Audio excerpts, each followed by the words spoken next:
పాల్గొంటున్న ఎమ్మెల్యే గారికి ప్రత్యేకమైన శుభములను తెలియజేస్తున్నాను, ధన్యవాదములు తెలియజేస్తున్నాను. మొదటిగా పాస్టర్ ప్రవీణ్ పగడాల గారు ఒక మంచి వ్యక్తి, మత బోధకుడిగా ఉంటూ మానవత్వమే గొప్పది అని పలుకుతూ ప్రతి ఒక్కరికి కూడా క్రీస్తు ప్రేమను చూపించడంలో ముందు వరుసలో ఉన్న దైవజనులుగా తెలియజేస్తున్నాను.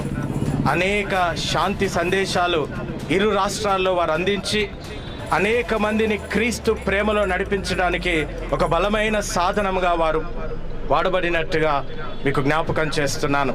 కానీ వారి యొక్క ఈ మరణ వార్త యావత్ క్రైస్తవ లోకానికే దిగ్భ్రాంతిని కలుగచేసి క్రైస్తవులపై దాడిని ఖండిస్తూ క్రైస్తవులు ఈ దేశంలో సురక్షితంగా అందరము కలిసి భారతదేశంలో సహోదర భావతంతో మనందరము కూడా ముందుకు కొనసాగాలనేదే మనందరి ఆకాంక్ష. జస్టిస్ వర్ధిల్లాలి, వర్ధిల్లాలి, వర్ధిల్లాలి.